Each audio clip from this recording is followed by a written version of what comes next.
We were not a very good team at first. We're taking the first steps right now to winning another world championship.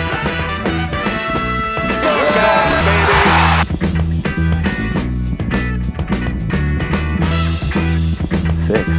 We're gonna win a six. You want to be my friend? Yeah. I bet you would. A major cat. Get that shot out of here, Shabazz. I told you, if you hesitate, I'm gonna punch you. So shoot the ball whenever you get it. And his buddy Mirza goes right to it. There you go. First couple again. Just getting used to each other. We'll do it again. A winner, ladies and gentlemen. Are you kidding me? Are you serious?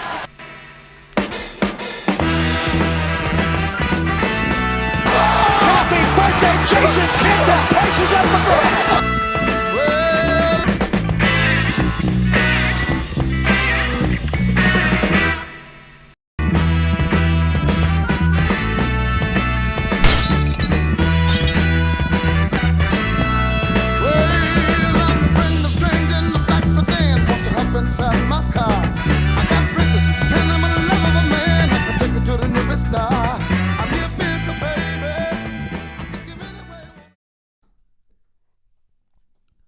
Good call.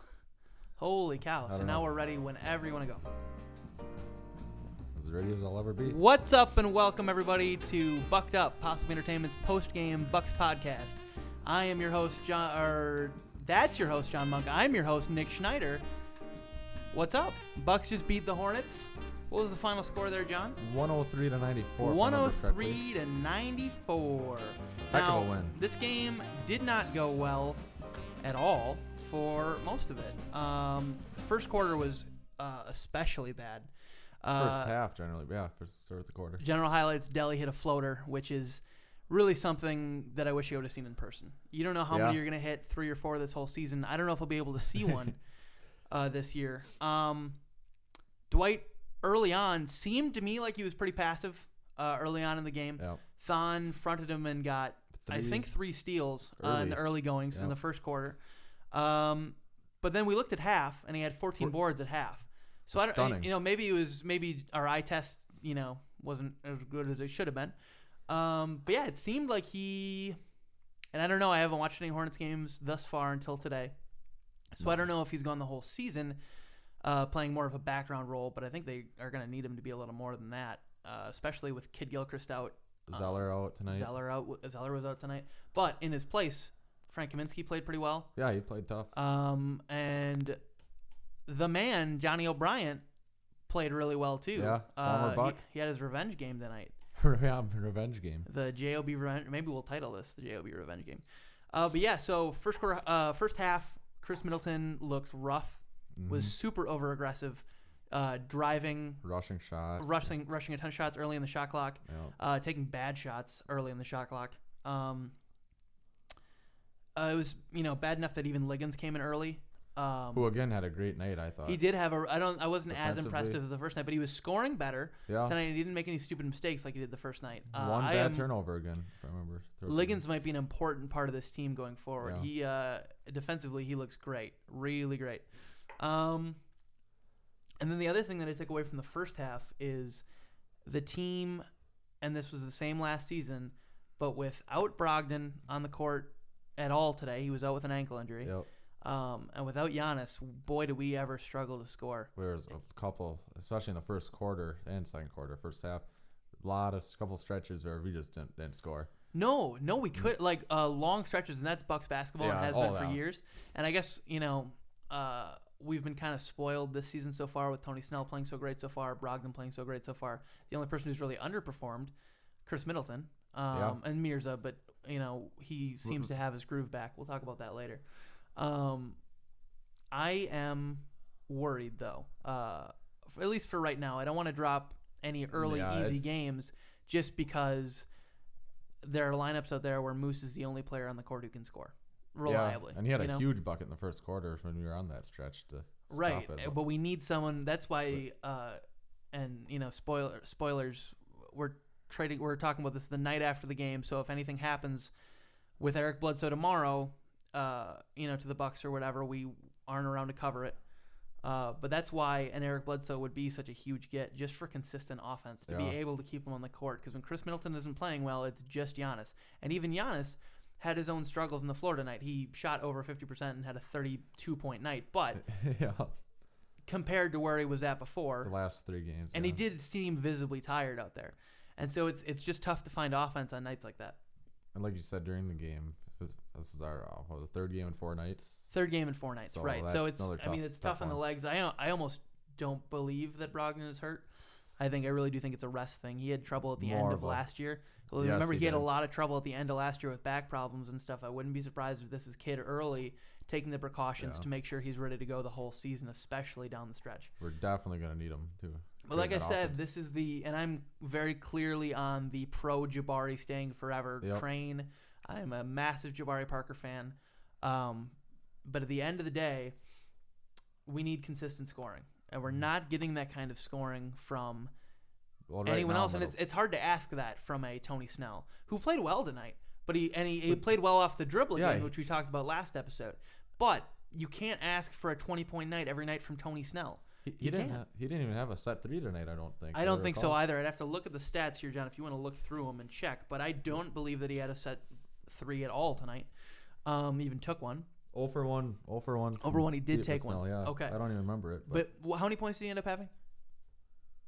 13 points, actually. 13 points. That's with all 2. Exactly what I'm asking for from Tony Snell. But they were all from 2. And it's great that he can do that. Like we were talking about last episode, his ability to drive with the ball and play with the ball in his hands is really important and a huge development. But at the same time, Chris Middleton is one of the 2 go-to guys there. Giannis, Chris Middleton are the guys we rely on for on-ball scoring. Especially with Jabari out. We can't rely on Tony Snell to do that. No. We can't rely on Malcolm Brogdon to do that, who's another player who's been showing up and been able to do that. Yeah, you can't count on that. You can't count on that night in, night out. That's why a Jabari Parker is so important, because that is his role. He is a terrific scorer with the ball in his hands and out of it. But 20 points per game. You could see Jabari having. Exactly. And so an Eric Bledsoe would also be huge. And so that's really where my thoughts are at there. We're going to have struggles nights like these the entire season until we get some more help on the scoring load. Because Moose, as good as he is, plays 3 feet from the paint and not in a Giannis way where he can bully anyone. Moose is either going to have a night where he can bully anyone down low or he can't. Mm-hmm.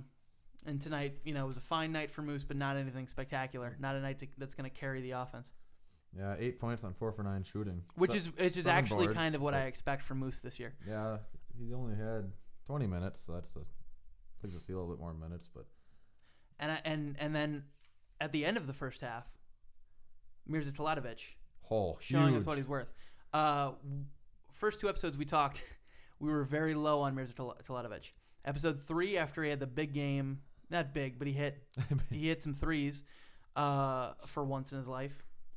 Well, there was about once a month last year he'd go off. Right. But he hit some threes in Game 3, and we sarcastically went on a rant about how good he is. If he can play like he did in Game 3 usually and have nights like this where he's obviously very impressive, that's huge. If he can make this, I don't believe in my heart of hearts that he will be able to make this a consistent show. I want him to succeed. Oh, my gosh. I want to have a Mirza alert every night. Yeah. Mirza alert. But I don't believe in it. We need that kind of bench scoring, and I think what it's going to have to come down to is either Jabari when he comes back, or if, we want to start Jabari, then maybe a Tony Snell can take that kind of role. Yeah, that's going to be interesting. It's going to be interesting when he comes back, but that's a ways off. Yeah. That is a ways off. Second half, things were better. Kind of, maybe. Giannis ended the game with 6 turnovers. I think 3 of them were in the second half. Yeah, that sounds right. He looked visibly tired the whole night. He still had a 32-point, phenomenal game. A shot over 50% again. The man's crazy. 13 rebounds. 14 rebounds. 14 boards. But he looked 6 visibly assists. tired, and you could see that with just some of the passes he was making and some more of the effort stuff. he was having trouble doing. So hopefully these couple of nights off before the Mecca game will help, and then 2 nights off after that, it'll be nice before we go down to Atlanta, right? Still had 2 blocks and a steal. He did all. Oh yeah, he had a great everything. performance, exactly. But you could see visibly that he was getting a little more tired. John Henson didn't play until the 4th. Yeah, and I don't think he would have if Thon got 5 fouls. He didn't have 5 fouls so early. I understand the thought process with Thon today with Dwight Howard. Try and bring Dwight out of the paint, and if you can't, Thon will be wide open from the 3-point line. I was kind of disappointed in Thon tonight. I was very disappointed in Thon tonight. He needs to have the confidence to knock down wide open. Not even just knock him down, because he should be knocking down at a better clip than he is. It's a carryover from the second half of last year, where his 3-point percentage really dipped too. Yeah. But I expect him to at least take them. There was a point in that game where he had a wide open 3 at the top of the key, and he chose to dribble into the elbow to a shot that was still pretty open, but more contested than usual than the wide open. There was nobody within 5 feet of him, and he wouldn't take the shot. He was kind of on a run shooting it too. He wasn't even set shooting. It was kind of just a bad, awkward shot. But it was from a wide open 3. It was a lack of confidence from Thon, which I hate seeing, especially after it looked like he had kind of broken through that in the playoffs last year. That's what I was excited about this year with Thon, is maybe a more confident Thon. A Thon who has no problem stepping up and making the big play on defense and stepping into threes and hitting them from beyond. But it seems like he was hesitant again. So I wonder when Thon is really going to break out of that. Or is he going to be another Rashad Vaughn situation where Rashad Vaughn is scared to touch the basketball on an NBA court? Yeah, that'd be a letdown. I sure hope he's not another And Vaughn I'm not situation. saying that he will be. No. I think there's tons more potential with Thon. I think we're working way more heavily with Thon than we ever did with Rashad Vaughn. Yeah. But I worry, with another year of this, because it hurts. It really does hurt. Yeah. Other things, Delhi was a +8 in the first half. Does it say what he is in the overall for the whole game? We don't. We don't have the plus minus on there? Okay. No, there's not. I imagine it was pretty good, but that's what's going to happen when he's the only point guard on the floor. Gary Payton got limited minutes tonight. First half minutes mainly. I don't remember in the second half either. He didn't play great, which is fine. I don't expect him to come in after not playing all season and, shoot the lights out, or even, pass the lights out. 3 minutes, shot one shot as a 3. Yep. So yeah, I don't know. What I would have liked from Kidd tonight, and I don't think he did a bad job by any means. But what I would have liked from Kidd tonight is to show a little more experimentation. In a game that you should win against the Hornets, why not play Giannis at your 5 more? Especially with Thon in foul trouble. Why wasn't that happening? And Mirza out there too. Or why didn't you, with this abundance of 2 guards that we've talked about the last 2 episodes, why not have, put Chris Middleton, Tony Snell, and Liggins, in which I think actually was the deal for a while. But that's what I kind of wanted to see in a game like tonight, where there's foul trouble and we were out of point guard, and I would have loved to see Jason Kidd try and figure some things out a little more. I think we didn't get that, but we got the win, and that's all that really matters. That's all I care about when it comes down to it. Yeah, but the only problem with that would be Howard and Giannis, which. But Giannis is way faster. Way faster. And if if Dwight Howard's going to sit in the paint and let Giannis have 15-foot jumpers all game long, then I'm fine with that. Yeah, I'm fine with Giannis in the mid-range. I worry about him crossing that 3-point line because it's a mental thing for him. That'd be a good matchup, and they had bits and pieces of it tonight. But I know Dwight had a block once, but there's other guys around him. But like I said to you during the game, I would much rather Dwight pull out and Giannis drive on him than have Dwight be able to sit every in there. time. Then there's no way Howard defensively could stop him. Exactly. Driving. The problem with Dwight Howard is when he can just sit in the paint, which he does every game, and as we saw, obviously. And the only way around that is to have Thon keep taking open jumpers, which he wouldn't do. He did take a lot of threes tonight, if you want to look at the stats, but he wasn't hitting them, which is a problem, but it's a problem that's persisted. But you need to be able to take them. You need to have the confidence to take them. That dribble in it bothered me so much, and I imagine it bothered Jason Kidd a lot too, because he didn't come in even with a foul left to give in the 4th at all. No. Yeah, Thon shot 2 for 7 and 2 for 6 from deep. He had 1 rebound. Right. Now, do we have team stats on there? How much do we get out-rebounded by total? Because in the first half, we got out-rebounded 29-17. Team is on the other side of this, do we have them I here? think. Oh, baby. Here are team stats. But yeah, rebounding continues to be an issue. What were the totals? 48-42. The Oh. Hornets, but it was worse during the game. It was way worse. We were down 29-17 at half in boards, so it looks like we kind of pulled it together in the fourth, and the third. That's. I don't know the solution. I'd love to. I love getting on here and just being the backseat coach, but I don't know the solution. Thonmaker is going to get bodied by everyone on the court, Right but I now, love yeah. having him on the floor for Same. floor spacing. Greg Monroe is a great rebounder, but he hasn't been getting minutes. John Henson has been rebounding well, but with He's got trading problems. off all three of these centers, nobody's getting consistent It's tough, minutes. yeah. It is tough. It's really tough, and I don't know the solution. I really don't. No, I don't know. But that's not. But it's going to continue to be a problem for the rest of the the whole season. season. Yeah, I think so too. You know who's a good rebounding point guard? Eric Bledsoe. isn't it? Snell was driving a lot, which was great. And then I guess the other thing is Jason Kidd, like he always talks every year, talked about at the beginning of the season about wanting to push the pace more. And which I think with our team you should. Exactly, that's a tremendous thing. But you need to be smart in transition. The Bucks were not smart in transition tonight on multiple transition attempts, and it's frustrating. Mainly it's very in the first frustrating. half. I thought For sure. And a lot of it was Chris Middleton too. Who's I understand trying to be aggressive, trying to find a shot again, which I think he might have at the end of that game. Hopefully, the fourth quarter, Chris Middleton looked great. He finally hit a three, really clutch three. I think the biggest thing for Chris, and I don't obviously know because I'm an idiot and I'm like, I don't know anything, but I really do think it's a mental thing. I really think Chris is thinking about his shot too much. Well, he's second earlier, and then in the fourth when it mattered and he had to just not think about it and shoot, he looked great. He looked like Chris Middleton again. He's just got to go out and play. He's thinking too much that he's got to take over the team, but he really doesn't.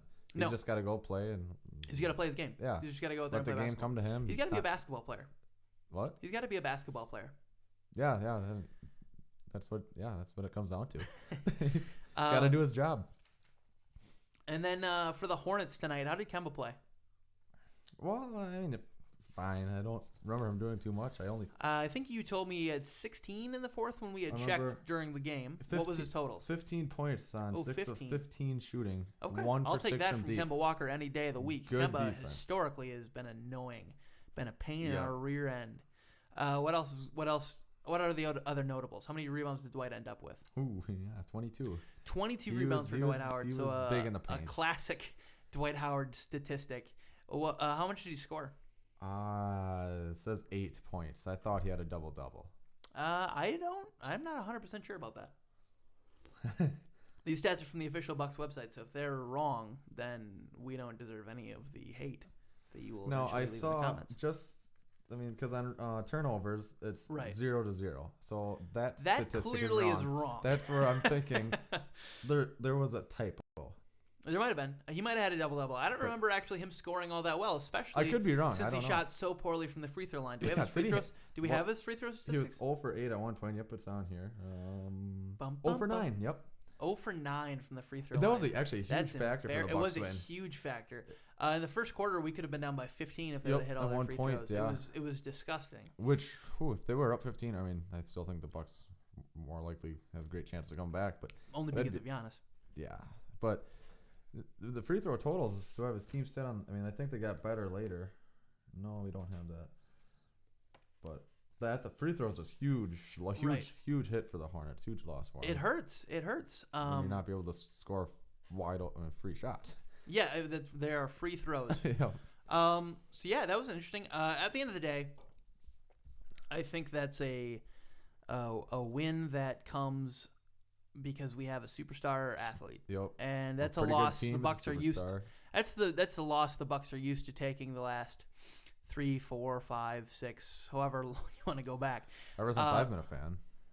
That's a loss we're used to kind of just taking on the chin. With Giannis Antetokounmpo, we don't really have to anymore, and that's nice. Really cool. But it does worry me. So we have some concerns: consistent scoring, rebounding, things like that. But batting on the hatches, maybe make a Bledsoe trade, maybe don't. There are arguments for and against. I really do think that games like this symbolize what we're going to be. Mm-hmm. That was a game we went out and won. Instead of we're a it better didn't just team. happen. We went out and won. We're a better team. Absolutely. So before we get into around the web, I want to talk to you about the Eric Bledsoe trade. Did you follow this 100% of the time? Well, since like the last day, I've kind of been following Okay. it.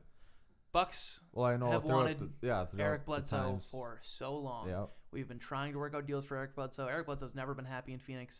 No. Not since they've been tanking, at least. And we've been trying to pray him out of their hands for a very long time to no success until maybe now. Whereas the Suns, a day ago, obviously, as of recording, so 2 days ago when you hear this, Eric Bledsoe tweeted out after a terrible Suns loss, I don't want to be here, which sparked the firing of their coach, Earl Watson, and then a meeting, obviously, with Eric Bledsoe where he told them in the Phoenix front office in the meeting that he was at a barbershop. They wanted to leave, which is clearly a lie. And, it looks like they're fielding any and all trade offers for Eric Bledsoe. Yeah. And if we can get him without giving up a key piece like a Snell or a Brogdon, I would mackerel. never give up a Snell or a Brogdon, I don't think. I don't know about Snell. That's giving up Snell for a Bledsoe? Bledsoe is a really interesting proposition that I don't know if it makes us better or worse. I really don't. Snell, just because he's so integrated in the team. I was just going to say, the interview with Giannis at the end. Yeah, obviously they're very close, and I think that this whole Bucks for any reason, team. that's probably why he wouldn't be traded for Bledsoe. I don't see us trading Snell. But at the end of the day, Bledsoe's a better player. Whether he fits or not is the question. Yep. But he's a better player. He's a really, really good point guard. Yeah, I agree. But so then there are rumors of the Nuggets making offers of Moutier, Fareed, and a pick. That makes a lot of sense to me, a lot more than what I would be willing to offer. I would be willing to offer Moose and a first, or maybe DJ instead of the first, something along those lines. What would you give up for Eric Bledsoe?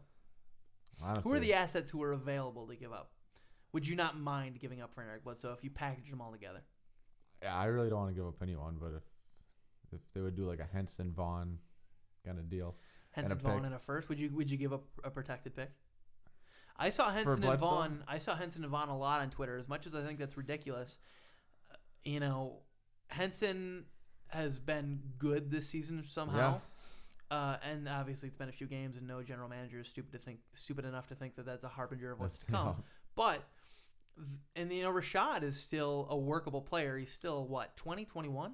He's young, 21. He's a very young kid. He was the youngest player in the league when we drafted him.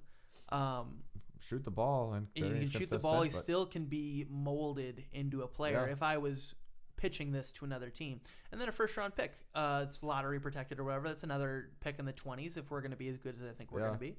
But honestly, I'd give up a pick. I mean, I think we have our team assembled, very young team right now. That's anyway, the thing is the Bucks' MO forever was we don't trade picks. Yeah, we're gonna keep our own picks, and if we can get other people's picks, great. But we're gonna keep our own picks. I think now, being how good we are, exactly with young, all these good players on rookie contracts already and stuff, I don't think it's crazy to think now is the time to start trading picks. Yep, I agree with that.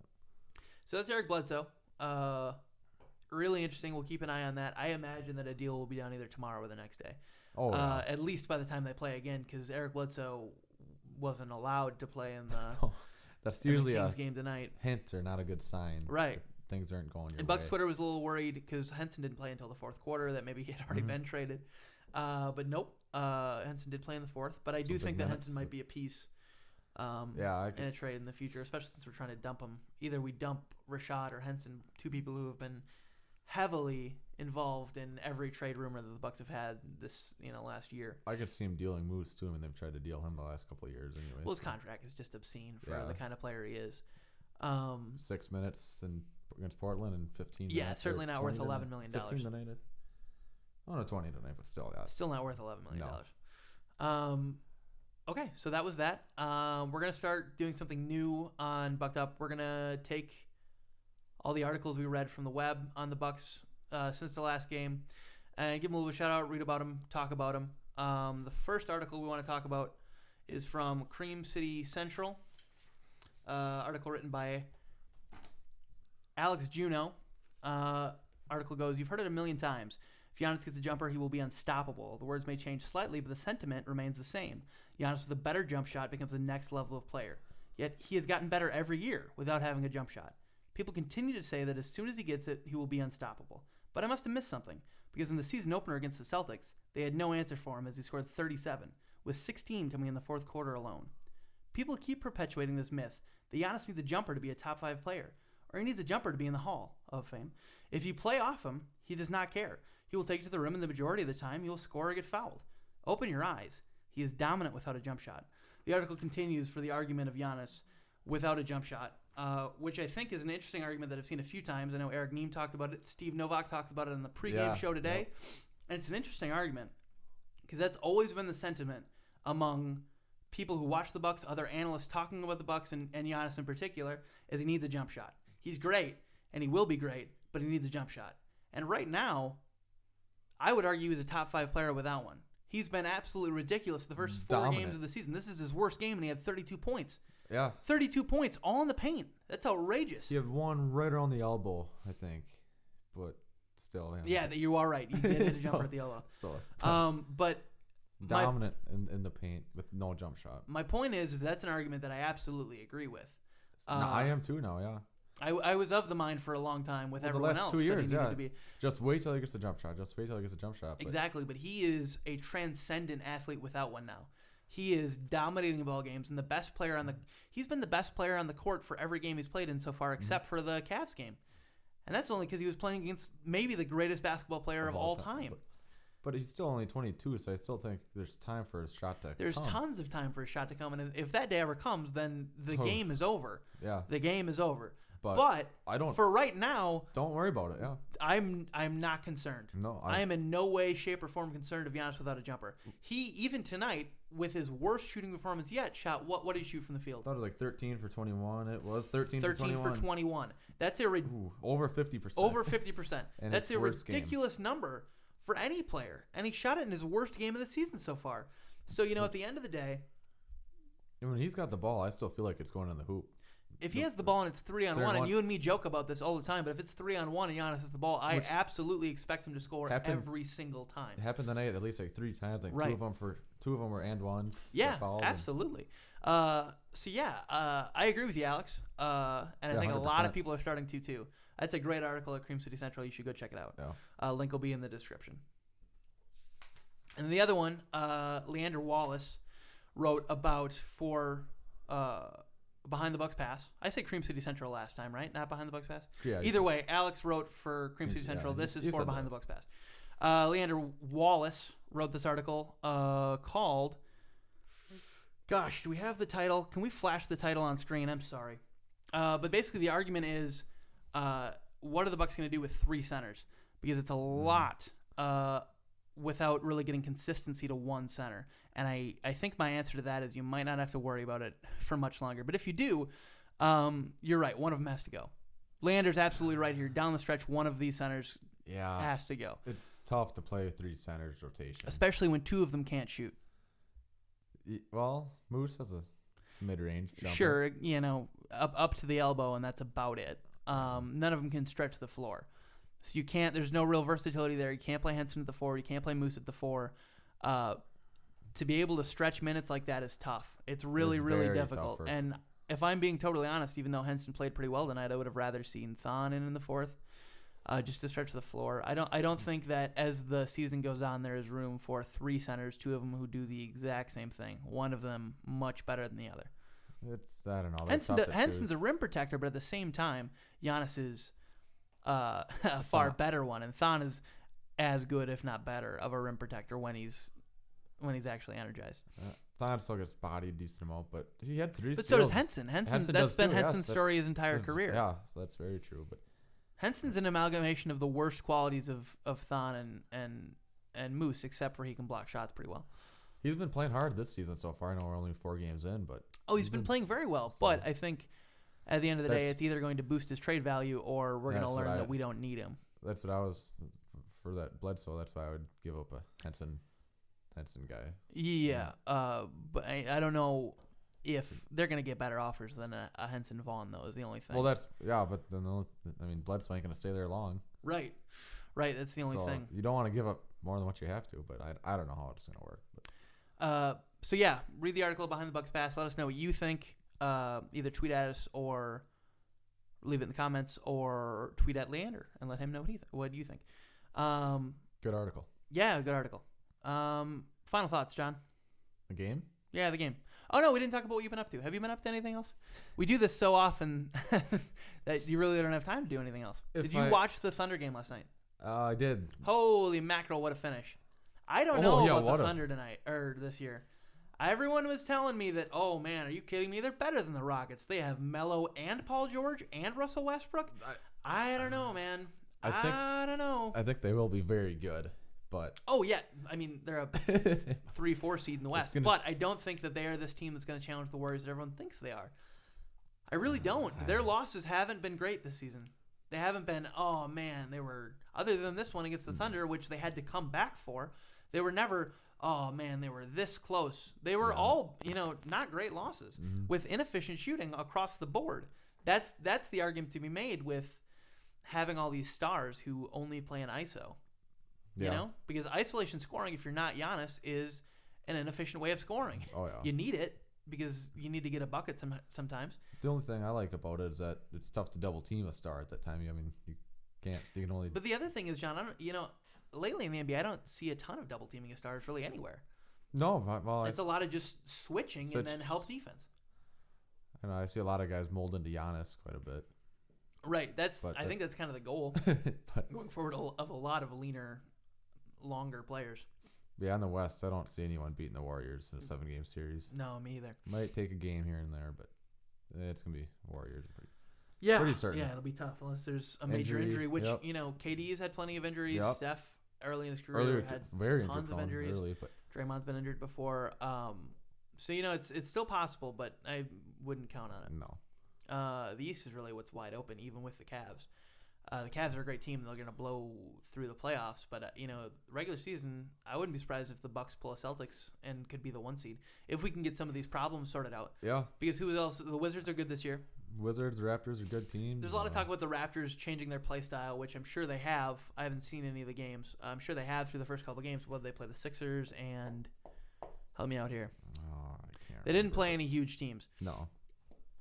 And so, I don't know how long it can last them playing that style. They've always been a 2-point only team. Yeah.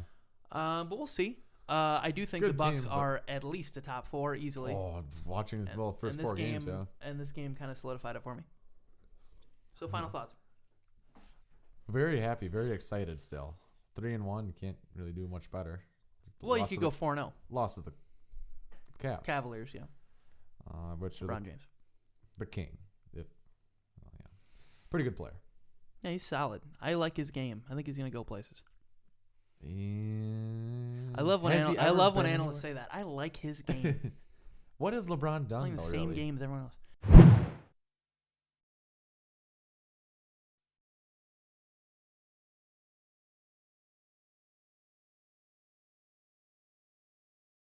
All right, John. Anything else you have to add before I sign off?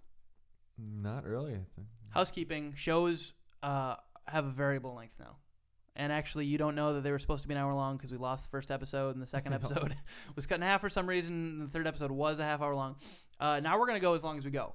So if an episode's 30 minutes long, great. If it's an hour and a half long, even better. But we're not going to set a time. So... And this was shot right here in my kitchen again. Oh yeah, we'll be back in John's kitchen for the next episode after the Mecca game. On Friday, the show will be up. So awesome! Thank you for watching. Make sure you like the video, subscribe to the channel, share it with your friends, and leave a comment. Cheer the deer. Cheer the deer. Stay bucked up. Thanks for watching.